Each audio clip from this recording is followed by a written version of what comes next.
and you're very welcome to the Women's Rugby Pod, episode 65, entitled Here's to You, Mrs. Robinson. Yes, we've got Melodie Robinson, the double World Cup winner, Black Fern, legendary commentator, and now involved in the overall TV side for sports down in New Zealand. A fascinating lady.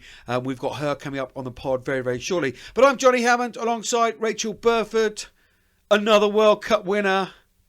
It's just a plethora of them this morning on another lockdown day. Burf, how are you? I'm not too bad, Johnny. It's a new week and I'm looking forward to getting stuck into this week. Knowing what I know, just getting an impression, quite happy to see the back end of last week. The question on most people's lips is how's Rolo? Oh, she's doing all right. She's got a few stitches in, but because of the type of wound, half of it's left open, so I've got to keep a good close eye on it. Yeah, so she's in her little bodysuit, not happy that she can't run around in the snow like Mocha. Keeps giving me the eyes to be like, you've forgotten to let me off the lead. But no, she's all right. She's on the mend, thank you. And what have you learned anything about the injury that you can use? Yes, the vet.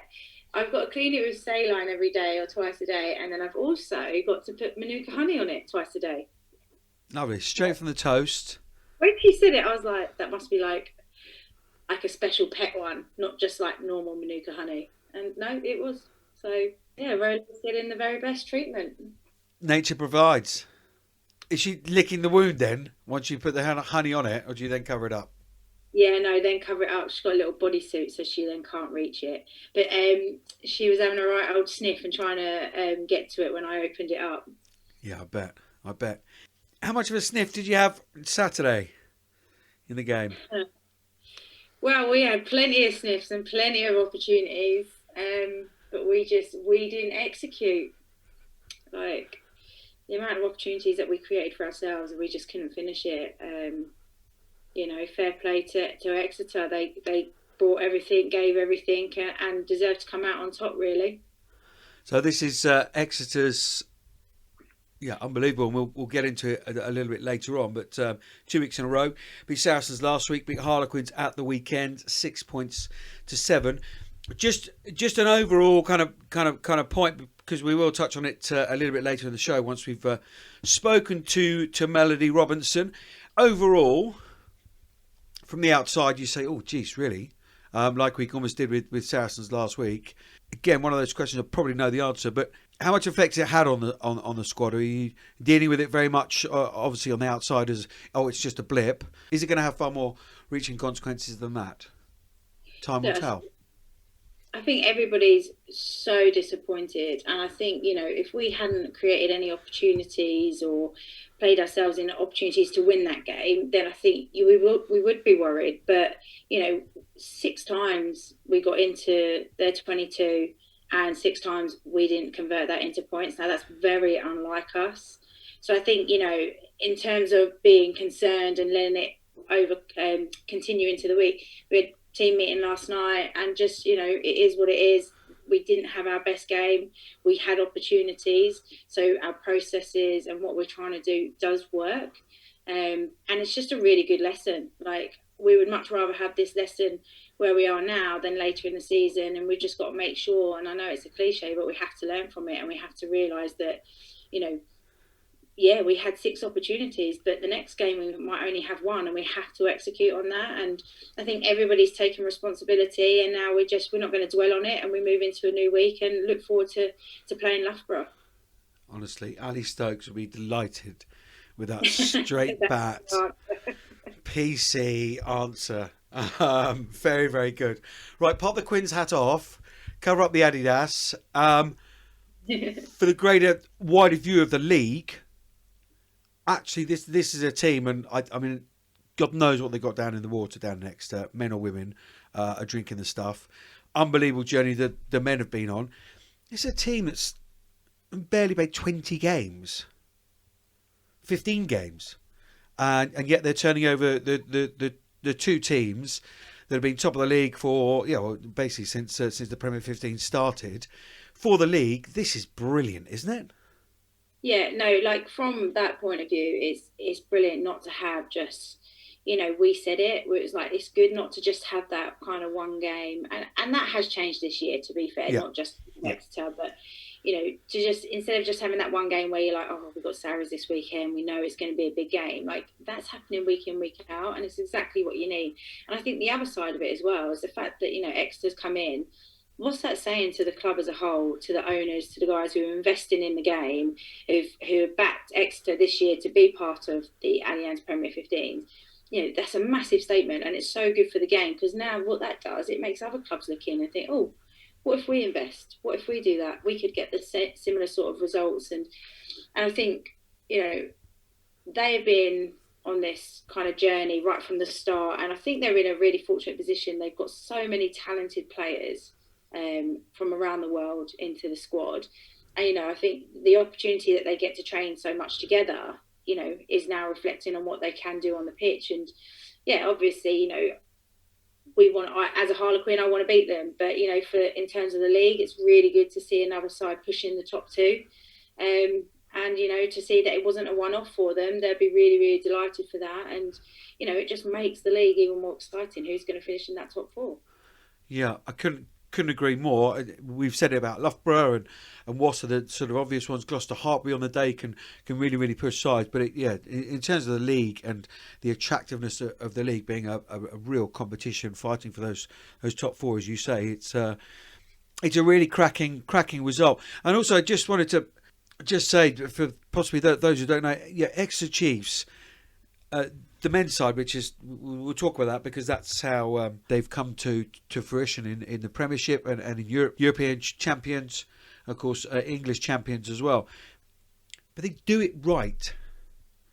They had a stadium, not all seats around it, and then in time they've built and they use their conferencing really well, and they've got a connection with the gym, and then they've got the 3G. They just do it right, and it's no surprise that the only male club that actually is profitable as a business or can turn over as a business is Exeter Chiefs. And the reason I'm saying that is because they've just translated that completely to the women's side. They're doing it properly, getting the right people in. There's a huge amount of support. We're hearing from Amy Garnett last week. We've heard from Susie. The men's coach is helping out the women. It's all one big club. And lots of clubs say that. But actually we're realising, obviously with the results, that's absolutely true of Exeter, and you believe it with the people involved at the very top, whether it be Tony Rowe or Rob Baxter and Susie Appleby now.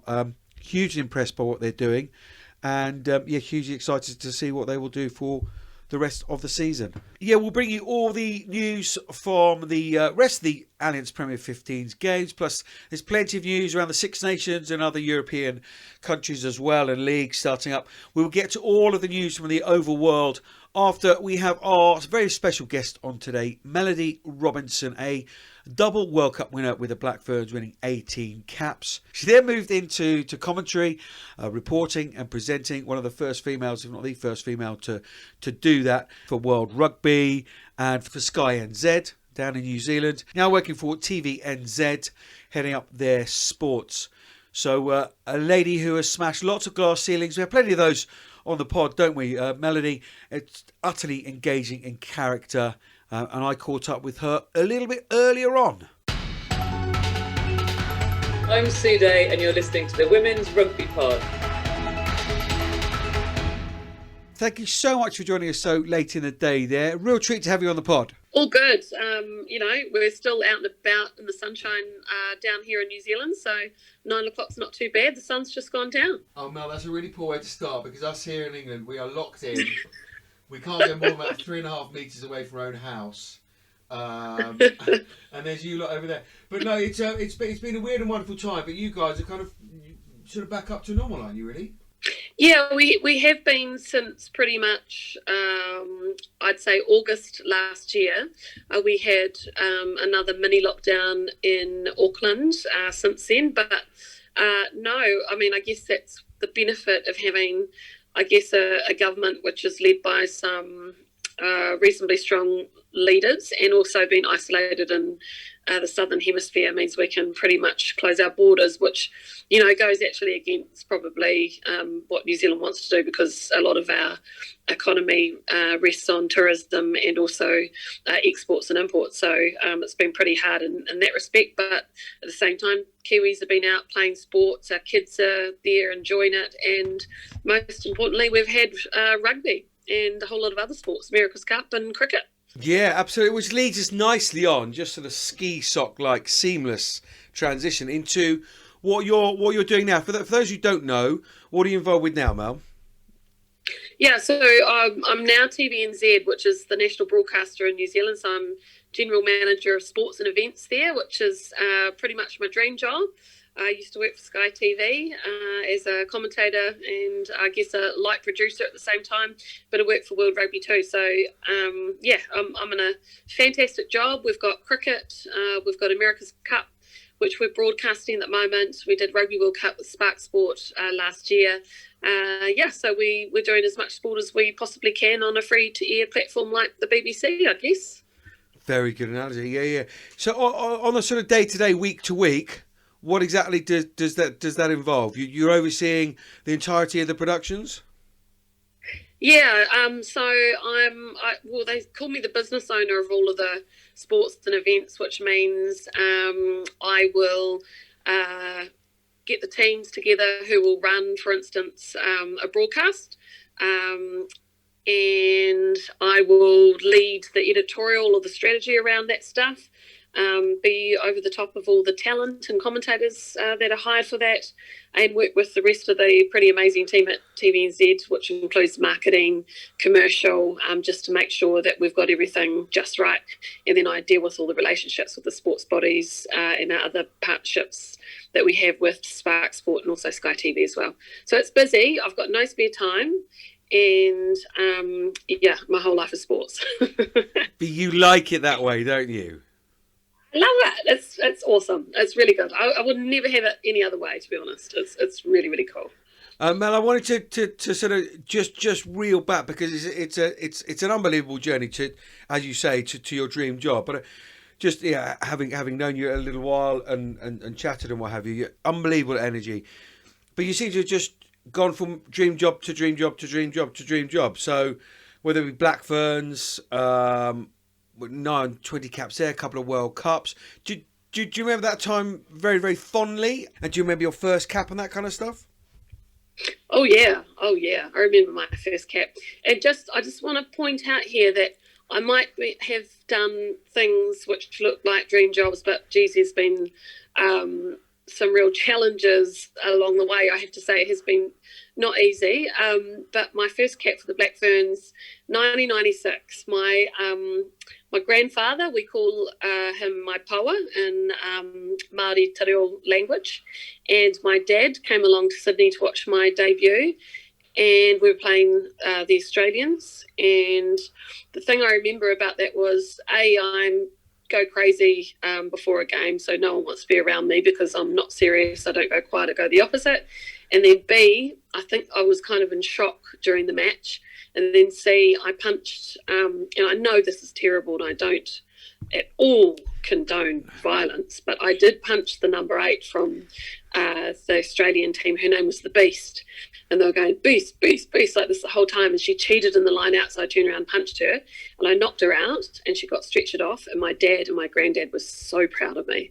That was my first debut with the Black Ferns. And we, of course, won. Brilliant. What a great story. Not so much of a beast, more of a mouse now. No, look, I absolutely, what a great memory. So you say you go crazy before a game. What exactly? I've certainly not heard this one. What exactly would you do before a game then? Okay, well, I'm sure you know Andrew Mertens. Him and I are both from Christchurch, and we're great mates, so we have a lot in common. And we both like to take the mickey a lot, and I think we're very similar in our pre-match preparations, where we would play jokes, we would be humorous about everything, we'd be in people's face, be high energy. It was terrible, and I don't think it would have been really good on my teammates, and even, oh no, it was just terrible. I'm quite embarrassed as an older person now to look back on how I used to react to stress.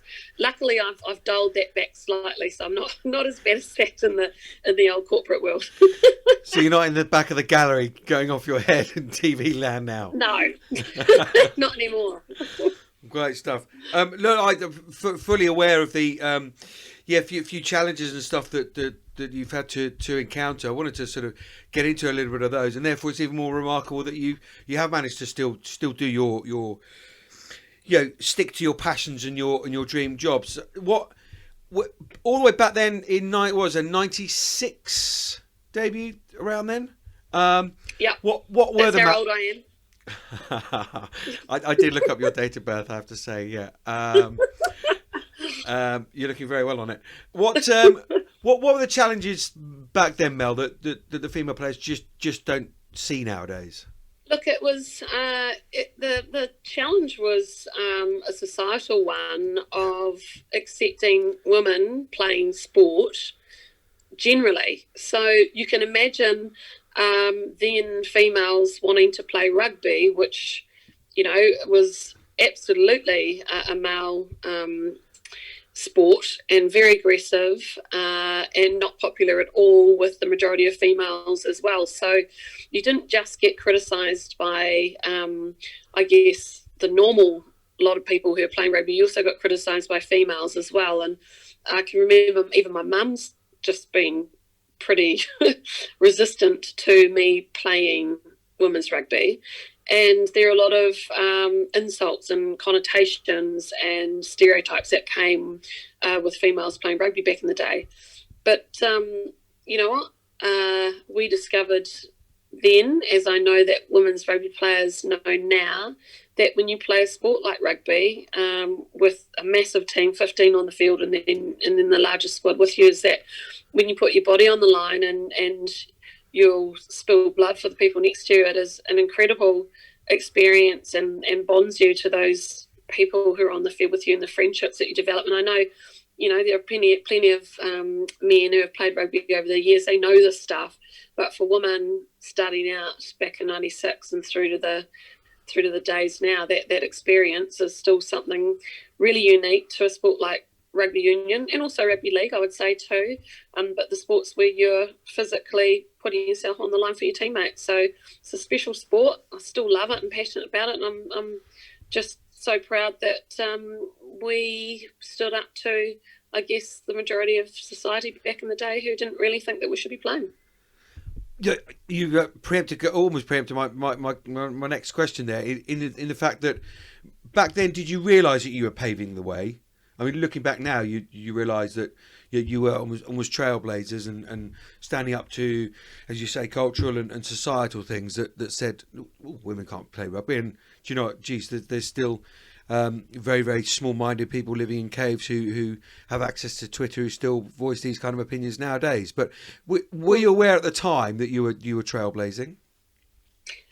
Yes, because we had some incredible coaches and leaders who were there to show us how hard they fought and who were very vocal about it and instilled in us the fight and the awareness of what we were doing.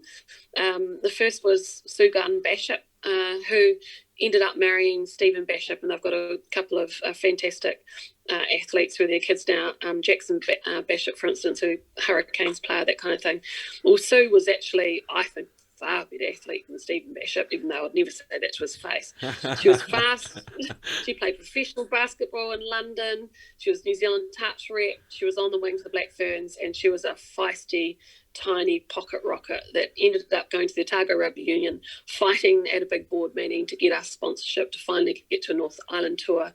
And that fight that she showed, the fact that she coached us with Jackson huge in her belly and then him as a newborn with us on tour, that was a key moment for us to say, geez, this is really different. Then we had a former All Black called George Scudder, who at New Zealand Rugby Union fought for us, a very well-known Māori All Black as well as All Black, who looked at the I guess, a mix of people in our team, and saw that it was empowering this group of, Māori, Pacific Island predominantly, and also just normal Kiwi chicks from provincial towns as well, and really put his name on the line. And what he actually did was spend a whole lot of money from the New Zealand rugby budget, and they didn't know that it was actually getting spent on us. So he got told off at the end of the year. All good. We were happy with that one. And then, and then, off race. And then Daryl Sisser, who was our main coach, he often spoke about what we were doing, how we were setting an example, and how it would change, hopefully, the pathway for women down the line. And it took 20 or so years, but it certainly has had its effect. That incredible standard that he set up in that 96 through to 98 and 2002 of beautiful rugby from a bunch of girls who were amateurs but came from a whole lot of different sports and played lovely rugby. 20 years on, just over 20 years on, from how hard you fought and the basis that you gave women's rugby in New Zealand, has it come on as much as it should have done, Mel? No, it was slow, very slow, and frustrating, and lots of backward steps, and not a lot of support in provincial unions, I would say. But it's a funny old thing, because I think that the success rate of the Black Ferns and the product that they play, and then the growth of women's rugby and the fact that the numbers kept accelerating, really New Zealand rugby couldn't turn a blind eye to that. And most significantly was probably the Olympic movement, and bringing sevens, both women's and men's, into the picture really meant that New Zealand Rugby Union had to pick up and say, right, to get this money from Sport NZ for the high performance unit, we need to make sure that we've got money funneling into the women's. We need to do the development. They did a go for gold program where they found a whole lot of athletes, brought in some of the girls that were already playing, and that was the massive fire starter to, I guess, the movement. So no, it was slow, and there's still a lot of improvement to make, particularly at women's national provincial level in New Zealand. I think it's still poor there. I think New Zealand Rugby puts in effort to make sure the competition is running, but we could still have more investment there. And at the end of the day, the amount of money that goes into women's rugby, if you look at percentages of spend and investment compared to now player numbers, it's not actually equitable, and it doesn't really compare to the number of women's rugby players. So still work to be done, but Johnnie, we will always be patient. We will always work proactively where we can, because that's the only way you can influence, right? You can't go in there and throw stuff on the ground and get mad and just demand. You've just got to work, and it is a slow process, but it's all good. We're getting there. We are getting there, absolutely. I just want to move on then. If you've got frustrations with how slowly it was moving on the field, do you then move fairly seamlessly from playing into commentary? Well, I think commentary, again, it's taken a while. What I would say is the change in commentary has come from one or two women being involved and doing a good job in a lot of different sports, cricket, rugby, and others over the globe. A lot of, we see baseball, NFL. So it started from that.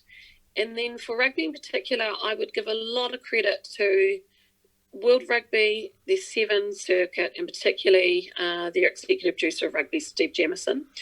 He was a Kiwi. I'm not doing that because he is a Kiwi, but he did have... Good old stress. Yeah, I know, sorry. Yeah. But, he had a vision about bringing female commentators through the Seven circuit, and he has done an excellent job, and he was a lot more forward than any other broadcaster in the world in doing that. Sky TV in New Zealand has been particularly good in the last 3 years. There's around 30-ish, even more than that, of women in commentary, and also presenting on sports like league, rugby union, cricket. And now Spark Sport New Zealand is also following suit there. They've got 3 excellent female cricket commentators this season. So I think you can give the credit to World Rugby in that respect for that sevens again. That sevens circuit, the Olympic movement, has been a massive help to what we've always wanted to see with commentators, players, professionalism, and broadcast opportunities.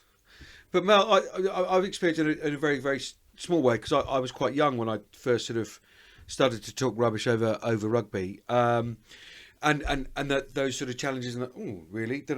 What personally were the challenges for you? Do you remember the nerves? Did you feel a part of it? Did you not feel a part of it? How long did it take to be accepted? Because it is an incredibly male-dominated banter type way, and knowing you, I know you're more than happy with the banter and what have you, and being immersed in rugby all your life. But how difficult was it? What were the main challenges moving into that world?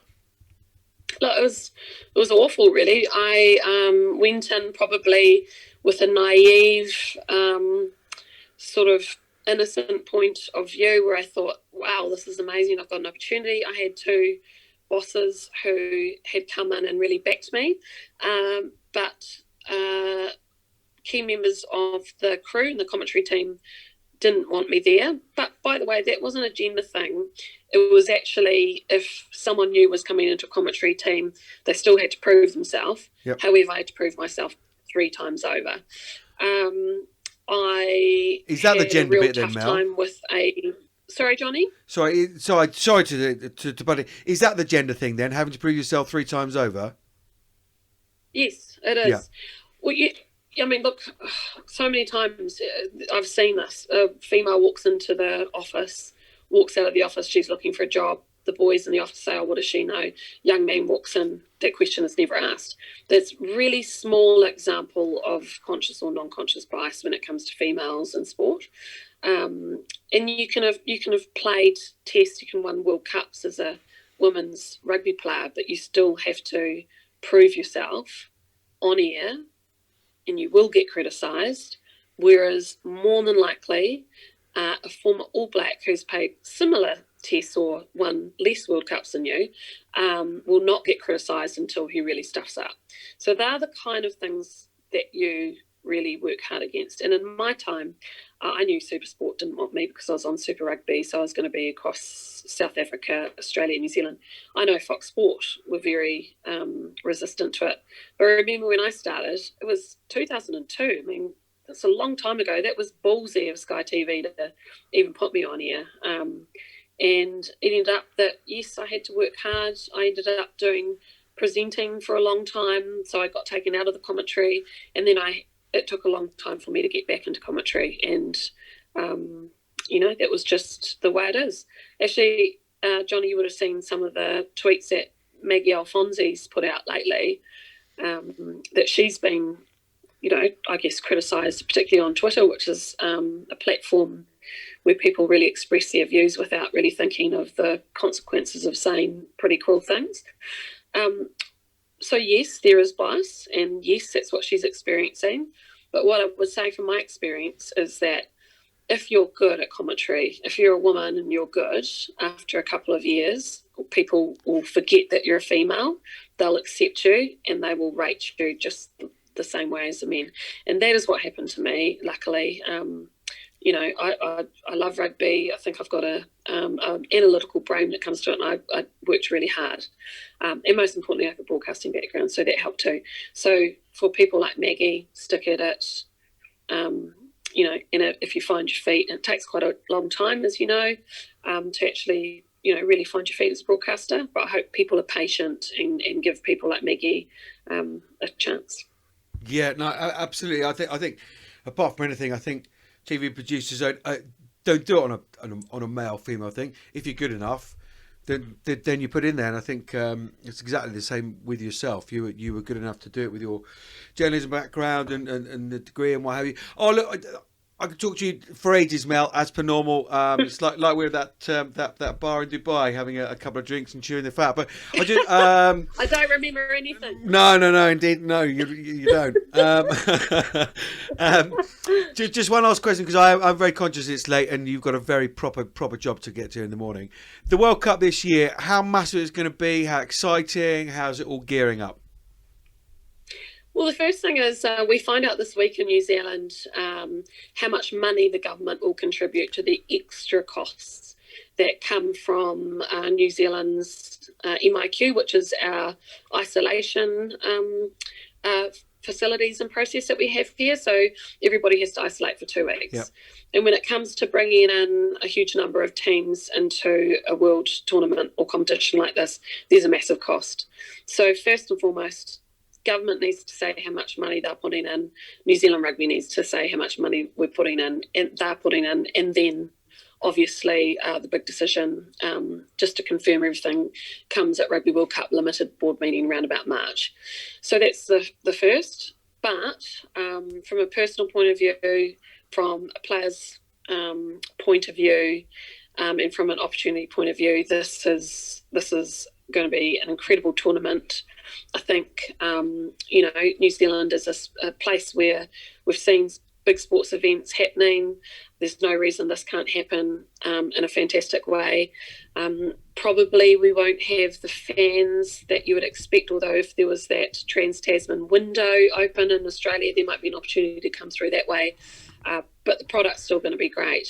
And I know that the New Zealand public's going to get behind this big time because they've been swarming down to all the other sports events.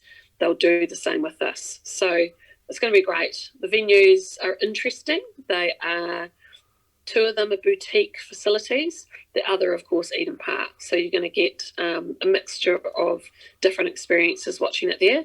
And I'm sure that New Zealand will bring in a bit of the tikanga Māori as well, which includes haka, a lot of our local artists, and you'll see a lot of fun and entertainment around the product too. So, yeah, expect a World Cup that is different and just as good. In fact, I'd say better than a Men's World Cup. You do surprise us with that view. You do surprise us. Mel, I know it's been a whistle stop tour and we've jumped around the place, but that's the nature of these podcasts. Really appreciate your time this morning. I know people will very much look forward to listening to you, because when you speak, people stop and listen, and it's been the way for many years. So thank you very much for smashing doors down for lots of different people over the years, and continue to do so. And I look forward to seeing you soon. Oh, that's very kind. Thank you, Johnnie. Such an effervescent character, Berth, lady with incredible energy, and a very determined lady as well. We heard there that refused to give away her dreams, what she wanted to do, whatever challenges were facing her within society, within culturally, whether in the business world, gender oppositions, all the rest of it. You've come across her, no doubt, in your time playing and off the field as well.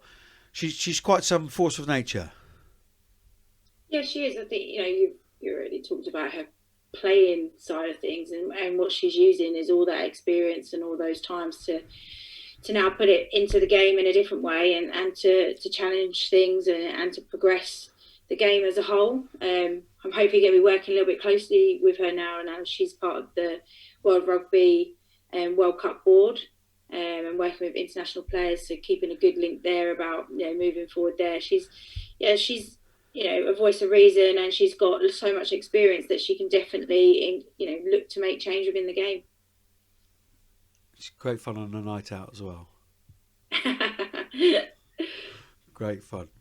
Good stuff. Let's get to some of the rest of the news coming at you from the world of rugby. I'm Emily Scarrett, and you are listening to the Women's Rugby Pod. Within the week since we were last coming at you from the Women's Rugby Pod, it's confirmation of the new format of the Women's Six Nations. 2 pools, England, Italy and Scotland. The other pool being France, Ireland and Wales. 1 home game, 1 away, and then a finals day. Round 1 on the 3rd, 4th of April sees England take on Scotland. France host Wales. Round 2 on the 10th and 11th of April. England go off to Italy.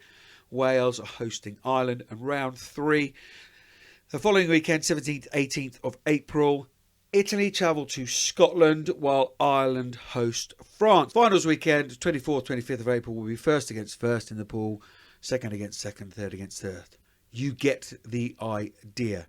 Bert, just want to get your reaction off the back of that. Yes, games are going ahead, but it's 2 less games at the moment for these teams. Is this a chance to... I mean, look, we are restricted by COVID and what have you, so to get the women's game and the Women's Six Nations on is brilliant. Is this possibly an insight into what this looks like in the future and potentially open up those pools to more teams? Or do you think going back to the old format, as it were, where people are actually playing more games is important? I think playing more games is definitely important, and playing, a variety of different teams. I'd like to see the current Six Nations format return, and I think this is a really good initiative to get these games up and running, limit some of the travel, and still have a really strong competition. And look, where the competition is right now, this is kind of the way that some people want to see it. They want to see the England v France in a final or at the end of the tournament, where it kind of maximises the potential of getting people in, getting all the excitement around it. So I think the job that they've done now is really, really good. And it's, they put it in a window where it doesn't really, conflict with domestic rugby. So it allows what domestic rugby is going on to continue. But yeah, I think it's exciting. But I would want to see the old format in terms of playing each team in each round.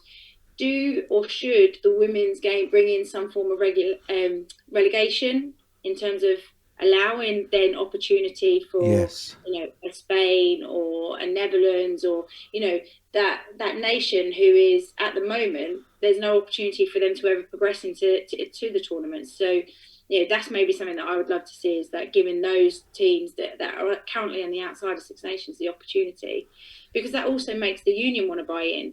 It gives them aspirations to be, all right, we can be a part of that big, huge tournament that everybody knows about, everyone talks about, the opportunity to develop as a team and as players. We want to be a part of that. So then you get more investment potentially from the unions into those teams. Yeah, and for me, a proper established B Six Nations, I know some format it's run, in the men's it's run as well, but actually that being part of the whole Six Nations process. So you've got the likes of Netherlands, Russia, Sweden, as you say, Spain very much, who were part of the original Six Nations format, when they were Five Nations format, actually getting that as a proper competition. We talk about not following the men's game. No, let's not follow it. Let's just do it better and have that as an established tournament. As you say, there's plenty of buying then commercially and from unions and players and all the rest of it. So there you go. Just solved everything. Brilliant. Well done. Down in Africa, some good news coming. Yeah, some great news coming out from Kenya. The Lionesses have received timely funds ahead of the Madrid Sevens and the Olympics Games. Also staying in Africa, Rugby Africa has announced that the Rugby Africa Women's Cup will take place in July, and their Africa Women's Sevens will begin in August and run through to September.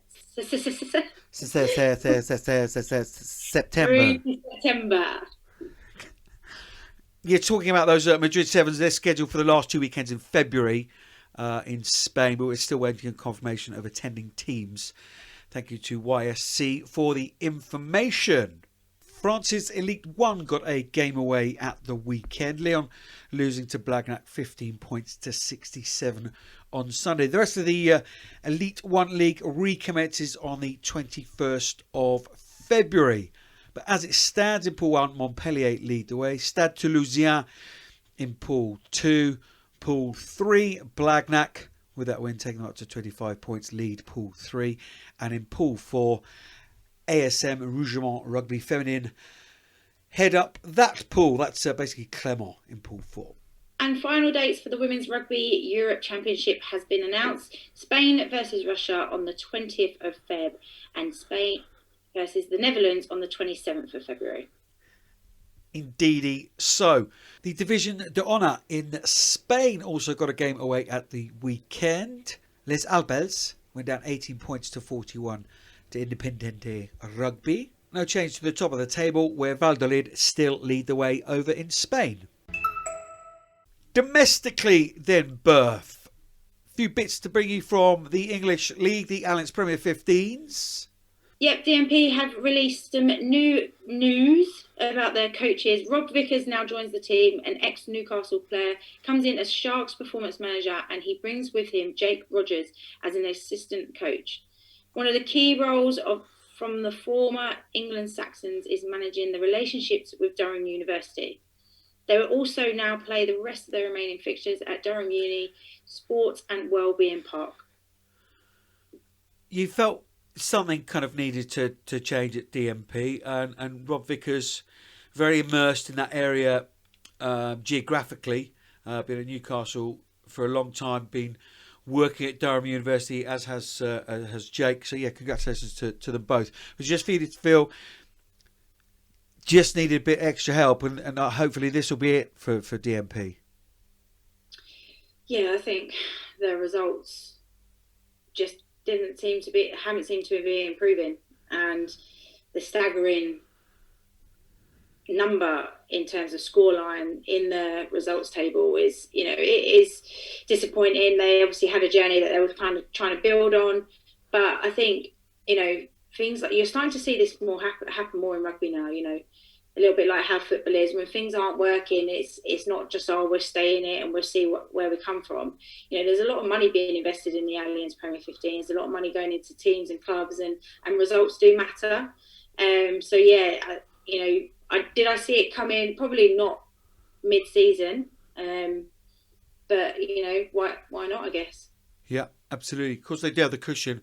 This is first year of 3 years without relegation from the Premier 15. So, yes, we wish DMP, Durham Sharks, Rob and Jake all the very best, linking up with the rest of the management team. It's 1-0 to Saracens over Harlequins this season, as Harlequins deemed to have breached the agreed minimum operating standards. Basically, didn't video outdoor contact sessions, apparently. The committee considered the facts from the investigation, representations from the club, relevant relegations and supporting documents, and concluded that the match will be cancelled and the result deemed a win by Saracens, with 5 league points allocated to the champions after a Harlequins player tested positive for COVID, and 28 players then had to self-isolate. That is subject to appeal, which is why you can't comment. And staying with Allianz Premier 15, rounds 11 through to 18, plus the semi-final and final, have all been announced. Indeedy. So the semi-finals, the weekend of the 28th of May, with a final week later on the 29th of May. The final league game, or final league round 18, earlier in the month of May on that weekend of the 8th. So looking back at last weekend's results from the Allianz Premier 15s. Another good win for Wasps, 40 points to 3 over Worcester.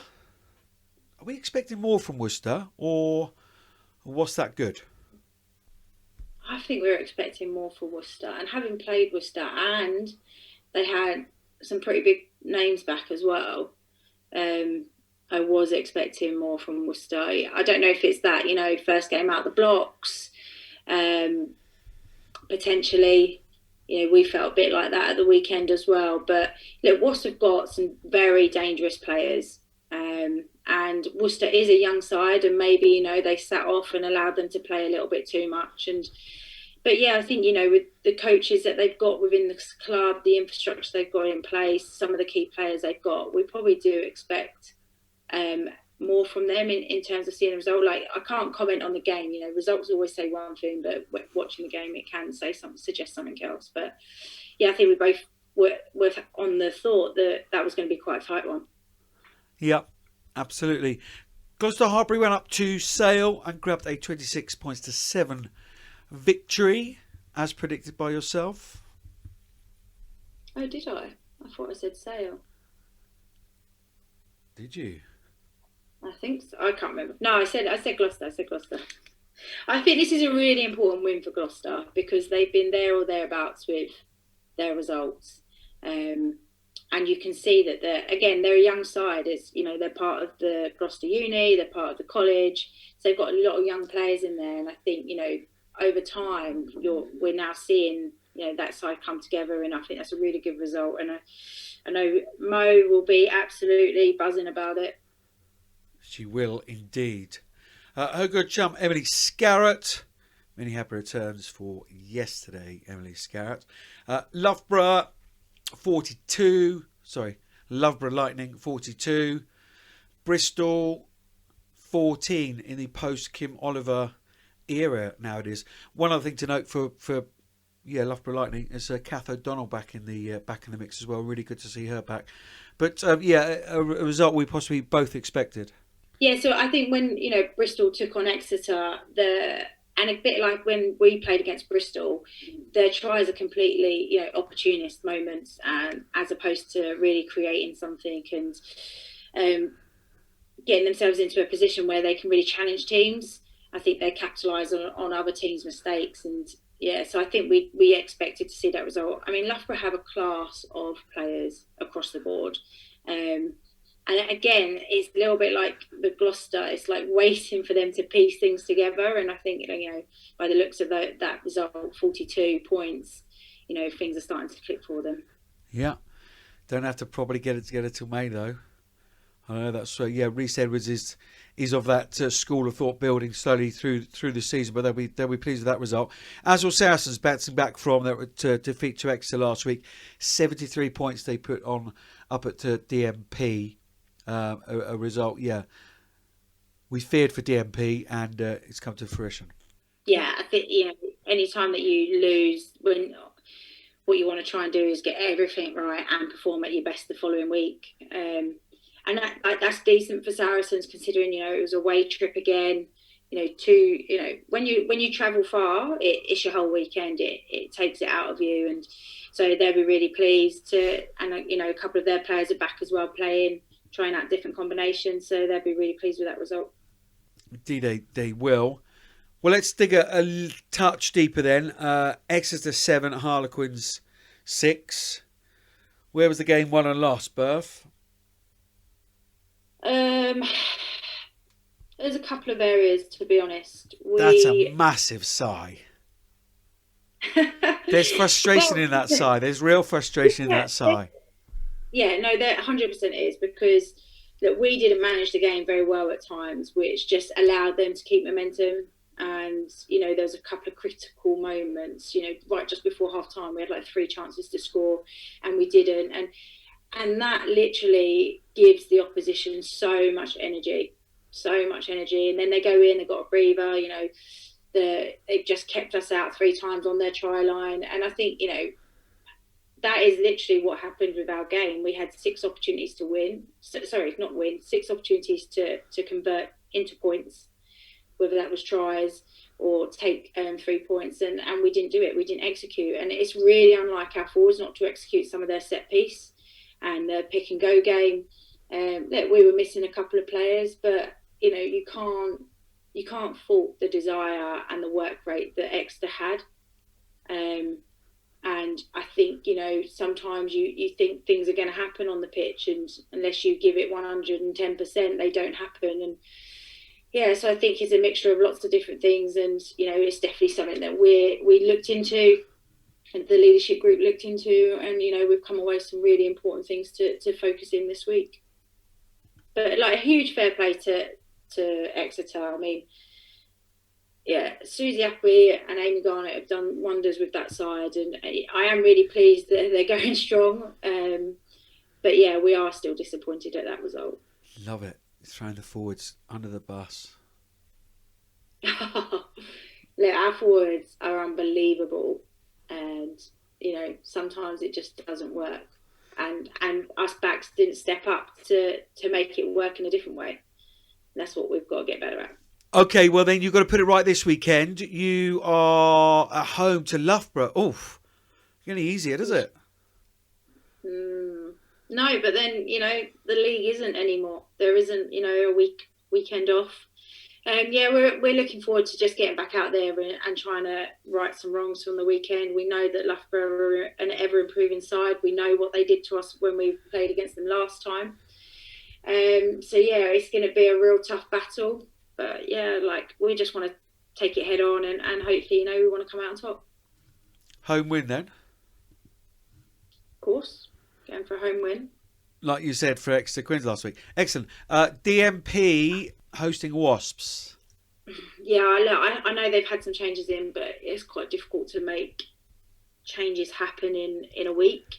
I think they need to maybe look at some other options in terms of their player depth, because they've got some young talent there, but, unfortunately, this league is becoming tougher and tougher with the amount of international standard and the high domestic league players that are in it, that, I think they're going to have to go looking for some potential other players to be involved in that side.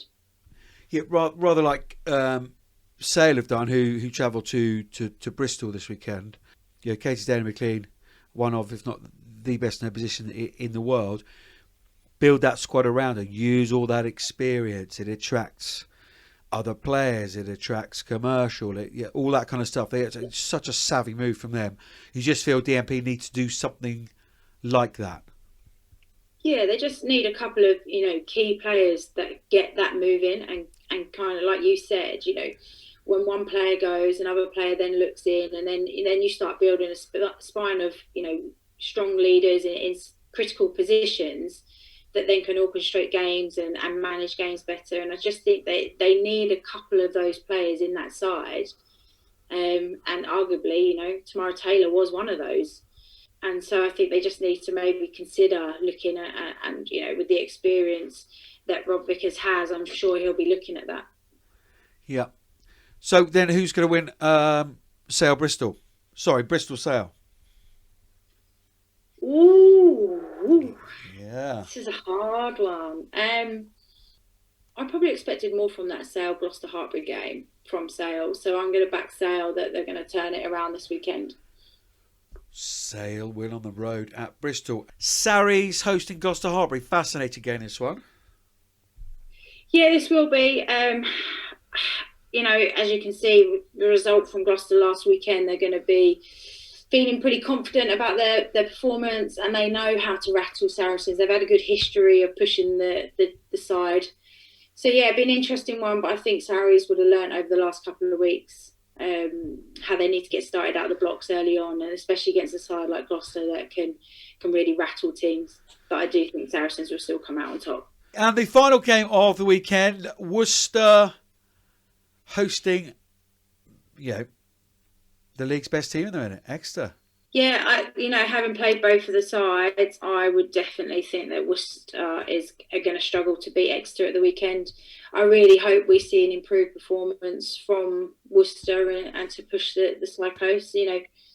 Exeter don't do anything glamorous, but they do the nitty-gritty really, really well, and that keeps them in games and helps them win the games. So I think Exeter will take that. I'm Rachel Taylor, and you're listening to the Women's Rugby Pod. About it for another week. Then Birth.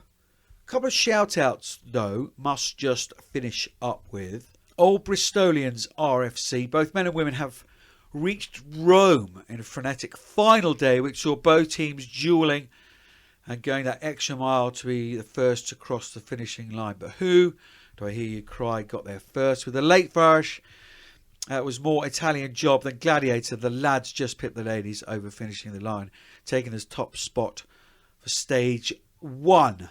What on earth are you talking about, Johnny? Well, they're cycling, running, doing all those kind of things around the Six Nations team. So, yeah, big up to Old Bristolians RFC. And Staines Women RFC, in the memory of late Sir Captain Tom, they're aiming to walk 1,000 miles supporting their teammates in a charity event for the Royal British Legion. And from Cheltenham Tigers, congratulations to Shelley. She ran her 50 miles in January challenge, raising $450 for Maggie's cancer care. And a really impressive article in the Telegraph. England's Meg Jones and Celia Quantzer open up about the challenge of being gay and playing sport. Yeah, fascinating. Read that one. If you haven't already, then do pick that up. It's just continuing to talk about stuff in the women's game. It's just becoming more and more common practice, as it should be. I mean, it should be there already, but it's not. But articles like that are certainly helping that kind of stuff. It's becoming more of the normal chat within the media, which is a great thing. And yeah, fair play to you, Meg and Celia. As ever, Berth, everyone should get in touch. And I know we say it every week, but we haven't got many ratings considering the amount of people that listen to the pod. So if you haven't rated the pod, please just pop in on Apple Music and just give it a rating. Obviously, preferably 5 stars. But if you haven't, just take a couple of seconds to do that for us. It means a huge amount this end. And share with your friends. We'll be coming at you next week from South Africa, we're hoping to have a Springbok guest next week. So yeah, we'll continue to bring you the news from around the world as we always do. Where can people get in touch and let us know what they're up to, Berth? So really simply on Twitter, Instagram @Pod Women's Rugby. Drop us a note. Let us know what you're doing. We'll give you a shout out. Any challenges you're getting up to, how you're getting through lockdown. I mean, we've all got a bit of spare time on our hands. Please, please, please just go and give us a rating. Leave a review if you've got even extra time. Just really makes it well worthwhile for us on this side to keep bringing everything that you need to the pod. Just leaves us to finish with a big thank you to Melodie Robinson. Brilliant lady. Really, really pleased to have her on the pod. Thank you to you, Berth. I'm off to do a snow dance because it's not settling and I want to get the sledge back out. We've got so much snow here. So much. We'll see you next week, Berth. Until next time.